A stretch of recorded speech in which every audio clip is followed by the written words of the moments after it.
Hey, welcome back to Page Pilates. Today we're talking about options for Swan. So whenever I give Swan in a mat class, sometimes that's not an appropriate exercise for you, or maybe your back is tight, it doesn't feel right, something is pinching, something is straining, and we never want to strain, especially the lower back. Really, in Swan, we're trying to target the upper back muscles, those postural muscles. And those tend to, in our, desk, car, lifestyle, they get overstretched and they get weak because we round and everything's forward and over. And we need to find this. So I love Swan, but classical Swan or Swan dive is not right for everybody. So if you're ever in one of my classes or anyone else's, here are some really great options for Swan. First, you're gonna go on your belly and place your hands underneath your forehead. I'm going to turn my head, but you would put your forehead right down. You're going to pull your belly button away from the mat. Sink your pubic bone down. So I'm taking my tailbone and trying to point it towards my heels, reaching it long. My abs stay pulled in, and I lift one leg straight off the mat and put it back down. And lift the other leg and put it back down. So we're trying to find your hip extension here. When you extend your hip, that's when your leg moves backwards in space, as opposed to kicking forward like kicking a soccer ball. The goal is to move your hip and not move your spine. Do you see how my lower back moved there? Oh, that did not feel good. So this is something you can work on. And you can always reach around and feel your glute to make sure it's doing something. Ideally, it's doing something. Yes, you're going to feel your hamstrings, but if we can get the glute to work, that is super helpful. You can also work on doing this with both legs, lifting and lowering. So that's a great place to start, and that means you don't even lift your upper body. So if you've got something going on and your doctor, your physical therapist has said, hey, no extension in your upper back or in your neck, you can always just work on that. Now, you can work on something that I was taught called flight. Taking your arms down by your sides, palms facing into your hips. You squeeze your shoulder blades together and down your back. Float your forehead and chest off the mat. I'm not straining my lower back. My tailbone is still reaching for my heels. And then you lower the upper back down.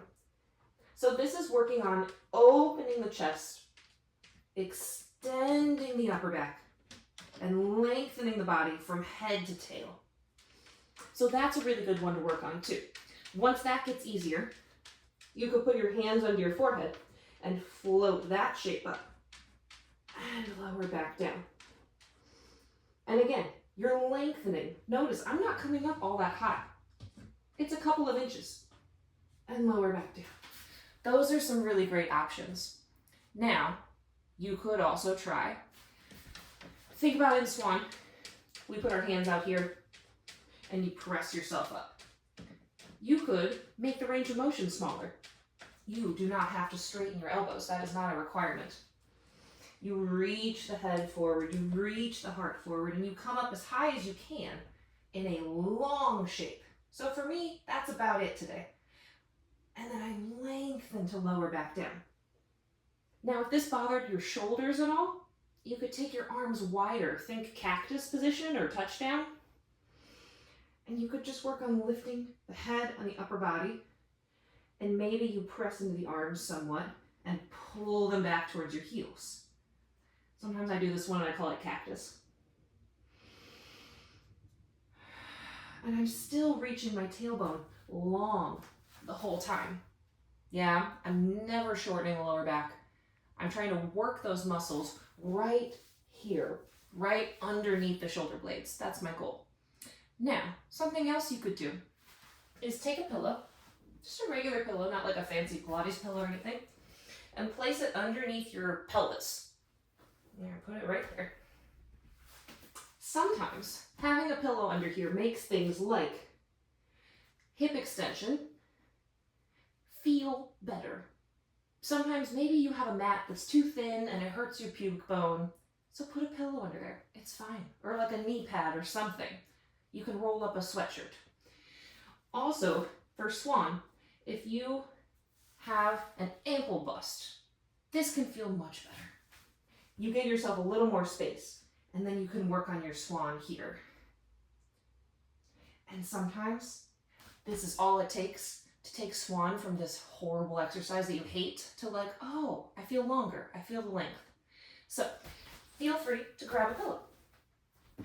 Now maybe you're like, I love Swan. It doesn't bother my back, it feels great, I feel stretched after. And you're like, how do I make it more challenging? So I'm gonna do standard Swan and then work up to Swan dive, because why not? It's fun.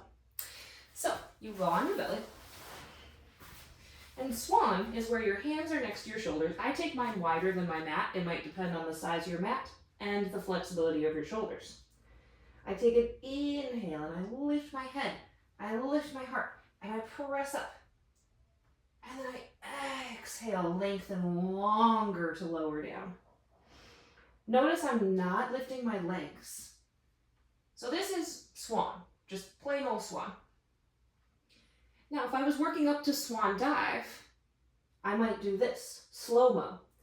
Inhale as I lift up, and then imagine you are now the bottom of a rocking chair.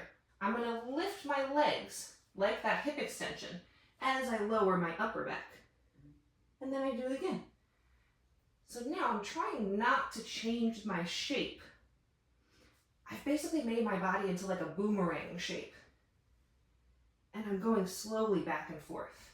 If that's going well, you could do drop and catch, which looks like this. Drop, catch, drop, catch. If that is going well, you could start flowing with the arms out to the sides. Drop, catch, drop, catch. And then finally into Swan dive, you drop and you don't catch, and you keep rocking.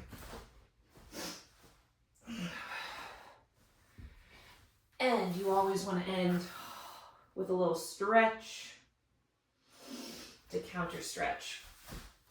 But those are some really good options.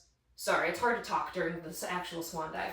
When you do Swan dive, you only want to advance to that if you're like, I feel really good with Swan.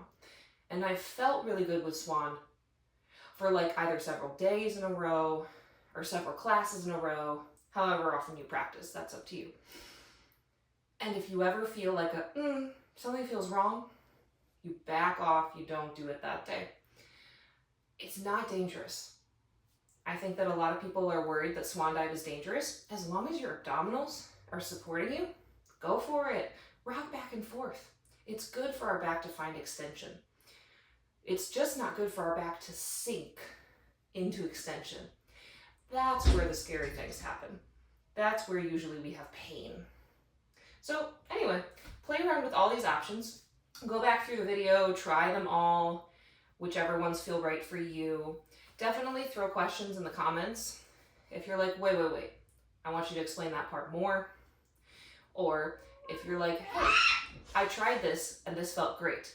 Sorry if you heard that scream. I think my cats are fighting. Anyway, don't forget to follow and subscribe for more. I'll see you soon.